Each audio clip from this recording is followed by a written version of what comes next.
Hi guys, welcome back to my channel 32 Happy Teeth. Today we are going to study larynx, but before starting the video, I would like to request you guys that if you find my videos helpful, so please like and share my videos and please subscribe to my channel. So now let's start the video. The larynx is the organ for the production of voice or phonation. Larynx is also called as the voice box or sound box. It is also an air passage. Larynx lies in the anterior midline portion of the neck and it extends from the root of the tongue to the trachea. In adult male, larynx lies at C3 to C6 cervical vertebra, okay, from the C3 to C6, whereas in children and in adult female, it lies at a little higher level. And what is that? C1 to C4 level. Okay, now coming to the size of the larynx.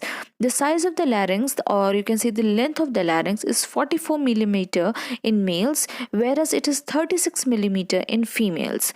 Okay, now the larynx, it is made up of cartilages, and these cartilages, they are connected by joints, ligaments and membranes, and this larynx moves by the help of a number of muscles. And the cavity of the larynx is lined by the mucous membrane. Now we will now study about the classification of larynx cartilages. So first one is based on number. It is divided into 3 unpaired and 3 paired cartilages.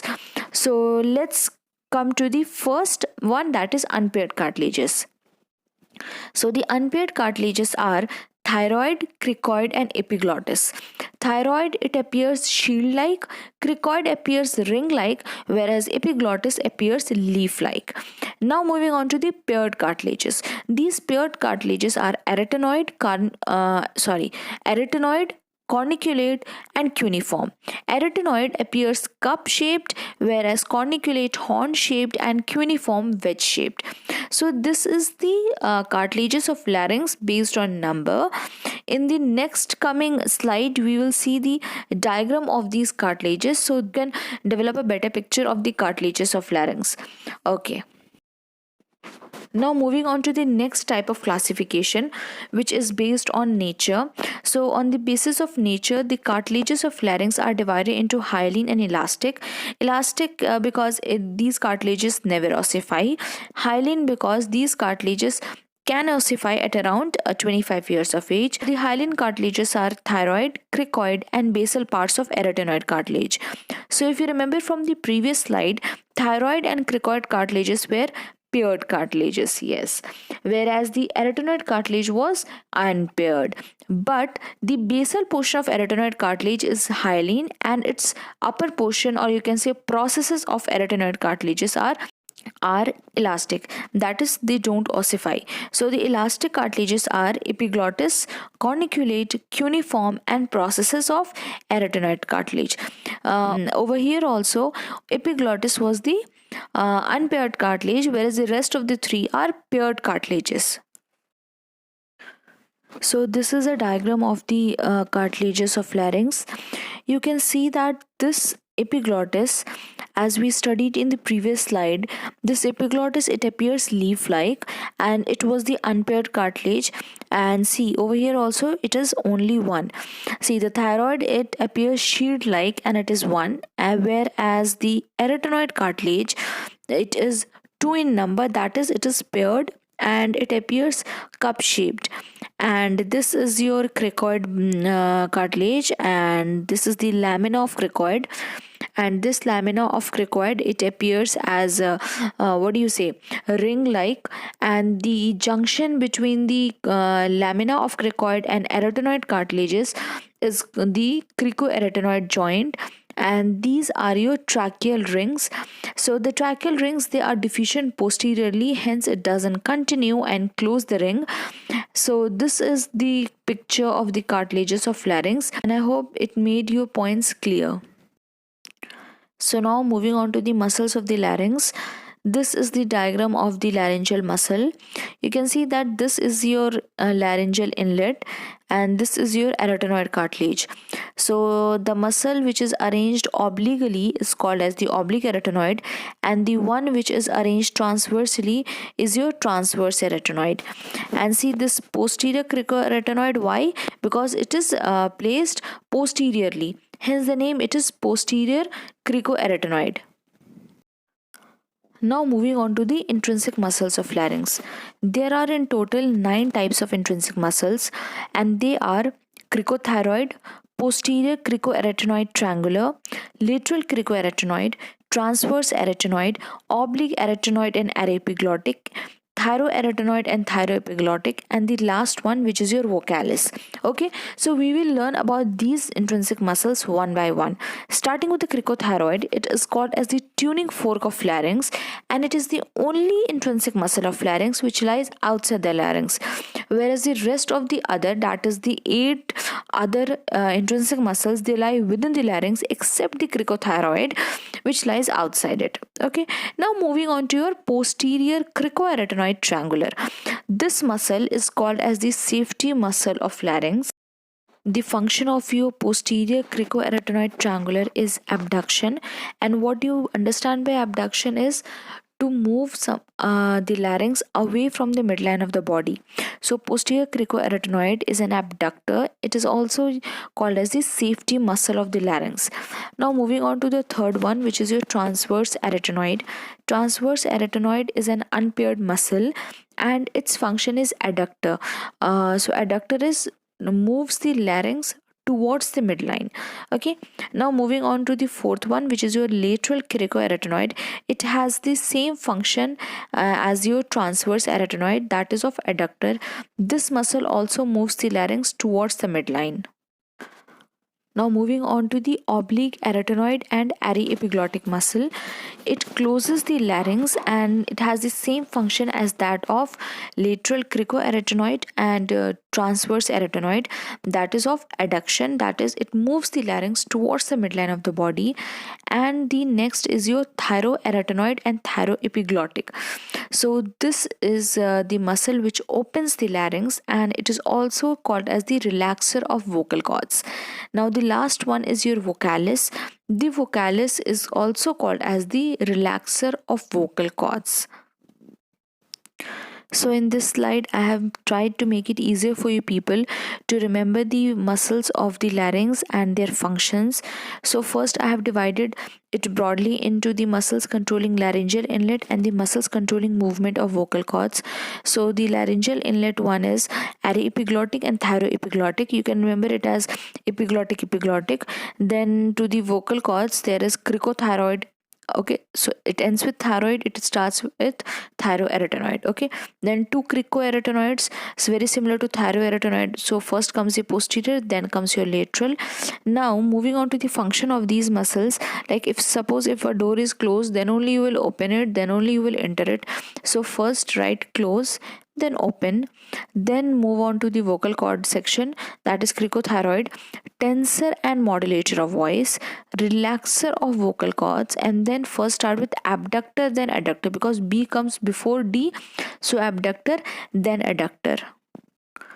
Now the other two muscles which control the movement of the vocal cords is your transverse arytenoid and oblique arytenoid, and their function is see, we started with abductor, then adductor, then adductor. So there will be only one abductor and there will be 3 adductors. So only one abductor is your posterior cricoarytenoid, and the rest, which is your lateral cricoarytenoid and transverse arytenoid and oblique arytenoid, all of them are adductor.